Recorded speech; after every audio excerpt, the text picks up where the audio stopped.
Hello students, SV children academy की online classes में आपका स्वागत है। 12th क्लास के अंदर हम लोग आज नया लेसन स्टार्ट करेंगे।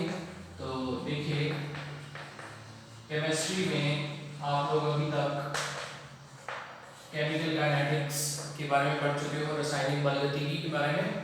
आज हम एक नया टॉपिक स्टार्ट करते हैं। तो देखिए, 11th क्लास में आपने एक लॉ पढ़ा होगा जिसको भी हम बोलते हैं ऊर्जा संरक्षण का नियम या फिर लॉ ऑफ एनर्जी कंजर्वेशन।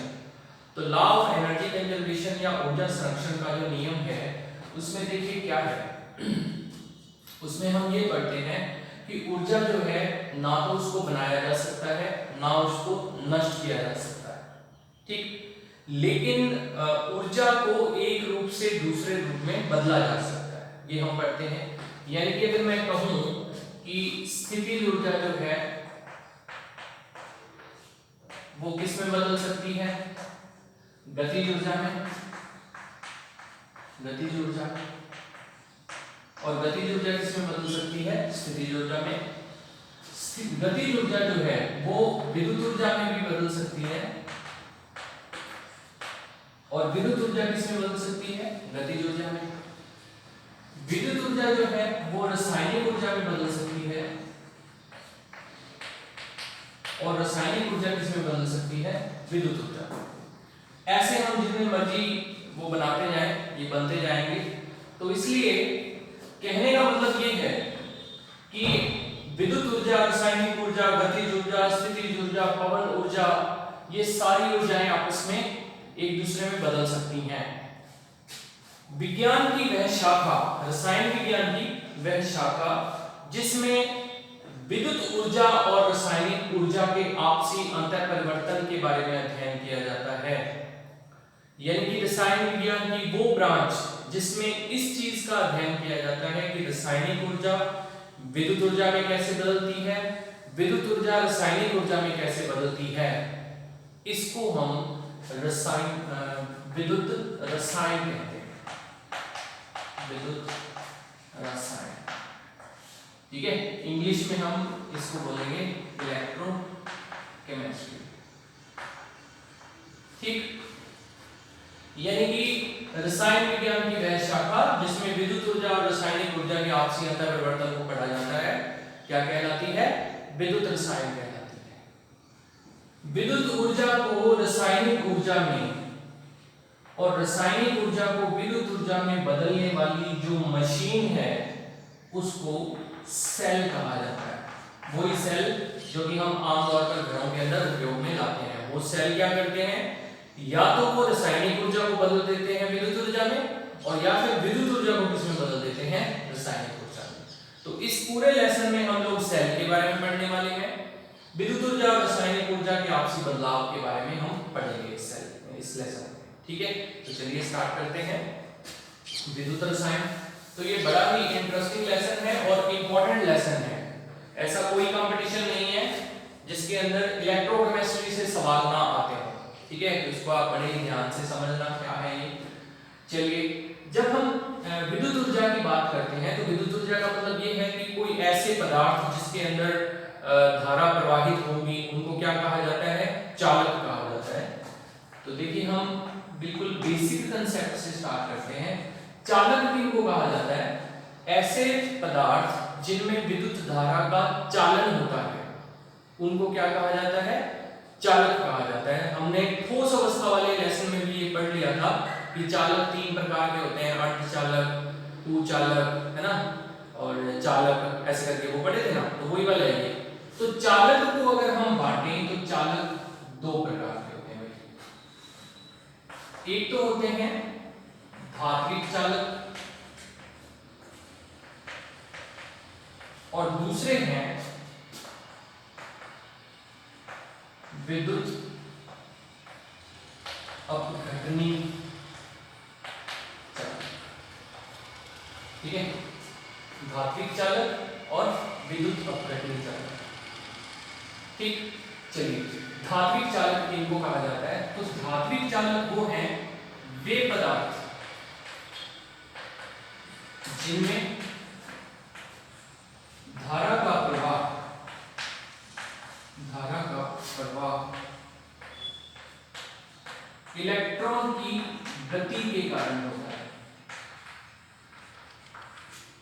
ठीक है।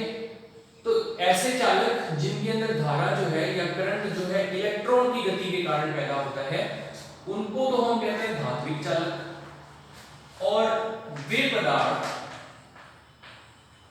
जिनमें धारा का प्रवाह आयनों की गति के कारण होता है, गति के कारण होता है, क्या कहलाते हैं वो? विद्युत अपवर्तनीय चालक कहलाते हैं। ठीक है। तो उसमें तो करंट जो आएगा किसकी वजह से? इलेक्ट्रॉन के कारण, इलेक्ट्रॉन की गति के कारण, और इनमें आएगा आयनों की गति के कारण। दूसरी बात इसमें आप ये याद रखनी है आपको कि धात्विक चालक जो है वो धारा प्रवाह के दौरान, मतलब जब इनमें धारा का प्रवाह होता है, इनमें कोई रासायनिक परिवर्तन नहीं आता।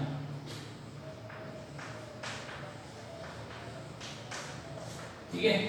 कोई भी केमिकल चेंजेस जो हैं इसमें नहीं आते हैं। मतलब किसी तार के अंदर अगर करंट आ रहा है तो तार के अंदर रासायनिक रूप से कोई भी परिवर्तन नहीं आएगा। भौतिक रूप से कुछ परिवर्तन हो सकता आ जाए उसके अंदर, कि तार जो है वो गर्म हो जाए या कुछ और उसके अंदर कलर चेंज हो जाए उसका, है ना। जैसे कि ज्यादा गर्म होगी तो उसमें वायर का कलर चेंज हो जाएगा, तो वो चेंज तो आ सकते हैं, लेकिन रासायनिक रूप से इसमें कोई परिवर्तन नहीं आता।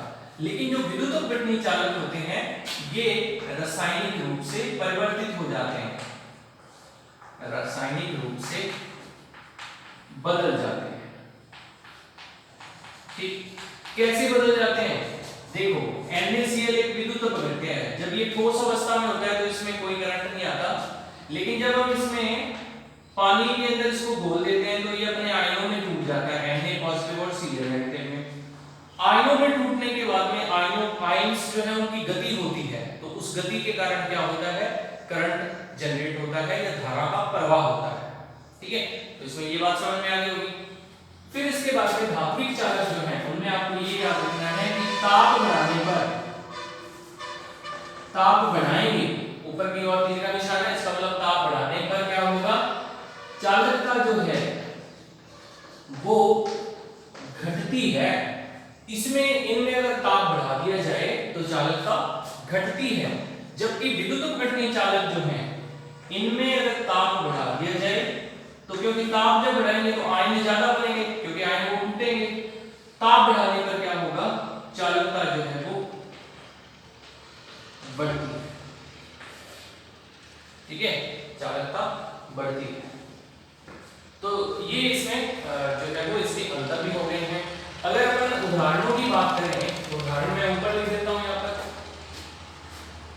धात्विक चालक जो है उसमें कौन कौन से? Ag आ जाएगा, Au, Fe, aluminium, copper etcetera, तो ये सारे आ जाएंगे इसके अंदर। और विद्युत अपवर्तनीय चालकों की अगर मैं बात करूं तो इसके अंदर जितने भी लवण हैं, जितने भी अम्ल हैं, जितने भी क्षार हैं, वो सब आ जाएंगे इसमें। तो देखिए H2SO4, HCl, NaOH, KOH, NaCl, NH4Cl, CH3COO, Na etcetera. ये मतलब बहुत सारे हैं, तो इनके बारे में अपन ये 2-4 पढ़ने लिखते हैं। ठीक, तो इस तरीके से इसको दो भागों में बांटा जा सकता है। समझ में आया ये वाला? चलो, तो देखो भाई, ये अपना हो गया चालकों के बारे में कि चालक कितने प्रकार के हैं और चालक जो है वो किस प्रकार से उनको डिवाइड किया जा सकता है। ठीक है, चलिए अब हम बात करते हैं कि चालकों को हमने बांट लिया। यहां हमने जो विद्युत अपवर्तनीय चालक लिखे हैं, फिर ये आगे फिर दो प्रकार के हैं। तो विद्युत अपवर्तनीय चालकों के बारे में फिर पढ़ लेते हैं। विद्युत अपवर्तनीय चालक, विद्युत अपवर्तनीय चालक जो है वो फिर दो प्रकार के हैं। एक तो है प्रबल विद्युत अपवर्त्य,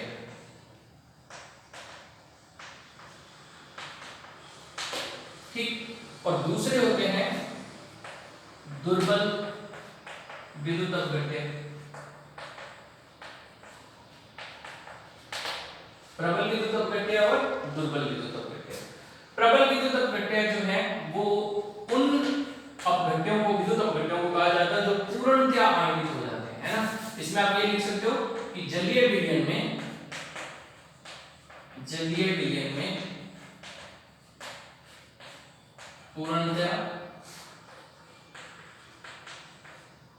आयनित, मतलब वियोजित हो जाते हैं, आयनित हो जाते हैं, सारे के सारे अपने आयनों में वियोजित हो जाते हैं। दुर्बल विद्युत अपघट्य कौन से होते हैं? जो अपने जलीय विलयन में आंशिक रूप से आयनित, ठीक है, आंशिक रूप से आयनित। एग्जांपल देखो इसका, तो जैसे इसके अंदर H2SO4 की हम बात करें, तो जैसे इसको पानी में मिलाएंगे तो ये क्या करेगा, 2H पॉजिटिव और SO4 2 नेगेटिव में टूट जाएगा, ठीक। तो अपने आयनों में पूर्णतः विभाजित हो गया। दुर्बल विद्युत अपघट्य जो हैं ये पूर्णतः विभाजित नहीं होते। जैसे इसको देखो CH3O COOH, ये टूटेगा CH3COO negative plus H positive, ऐसे टूट जाएगा। अगर इसके मान लीजिए 100 अणु हैं तो 100 के 100 टूट जाएंगे, लेकिन अगर इसकी बात करें तो ये 100 में से 20 ही टूटेंगे, मतलब अपने मान लिया कि 20 ही टूटेंगे, ठीक है। यानी कि इसकी आंशिक मात्रा जो है वो आयनों में विभाजित हो जाएगी और बाकी वैसे के वैसे ही पड़े रहेंगे। तो प्रबल विद्युत अपघट्य के अंदर उदाहरण की अगर मैं बात करूं तो इसमें सारे के सारे जो प्रबल हैं, जो स्ट्रॉन्ग एसिड, स्ट्रॉन्ग बेस, वो सारे के सारे इसमें आ जाते हैं। और उसमें जो है वो दुर्बल प्रकृति के आ जाएंगे। तो इसमें उदाहरण जैसे HCl, वो अभी जो हमने लिखे थे HCl, है ना, KNO3, इसके अलावा आ गया NaOH, ठीक है, और ये सारे आ जाएंगे इसके अंदर, NaOH आ गया, KOH आ गया, HCl आ गया, H3PO4 आ गया, बहुत सारे हैं, ये आ जाएंगे। और दुर्बल विद्युत अपघट्यों के अंदर जैसे आ गया CH3COH, ये लिखा हुआ है, NH4OH आ गया, CH3COONH4, ठीक है। ये दुर्बल विद्युत अपघट्य के बारे में ये, ठीक है भाई। विद्युत अपघटनी चालक दो प्रकार के होते हैं, प्रबल विद्युत अपघट्य और दुर्बल विद्युत अपघट्य। प्रबल विद्युत अपघट्य कौन से होंगे? जो पूर्णतः आयनित। दुर्बल विद्युत अपघट्य होंगे जो पूर्णतः आयनित नहीं होंगे, आंशिक रूप से आयनित होंगे, ठीक है, जलीय विलयन के अंदर। तो ये इनके बारे में डिटेल है, ठीक।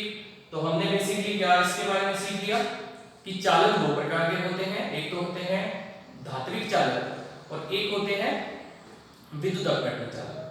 धात्विक चालकों में धारा का प्रवाह इलेक्ट्रॉन की गति के कारण होता है और विद्युत अपघटनी चालकों में विद्युत अपघट्य के आयनों की गति के कारण होता है। विद्युत अपघटनी चालक फिर दो प्रकार के हैं, प्रबल विद्युत अपघट्य और दुर्बल विद्युत अपघट्य। प्रबल विद्युत अपघट्य जो है वो उन पदार्थों को कहा जाता है जो अपने जलीय विलयन में पूर्णतः आयनित हो जाते हैं, और दुर्बल विद्युत अपघट्य वो हैं जो अपने जलीय विलयन में पूर्णतः आयनित नहीं होते। क्लियर कोई बात? तो आज हम इतना ही पढ़ेंगे। नेक्स्ट वीडियो के अंदर मैं आपको विद्युत अपघटन के बारे में बताऊंगा कि विद्युत अपघटन क्या होता है और वो कैसे होता है, और फिर उसके साथ एक हम वेरी वेरी इंपॉर्टेंट नियम पढ़ेंगे जिसको कि हम फैराडे का नियम कहते हैं, वो क्या होता है उसके बारे में।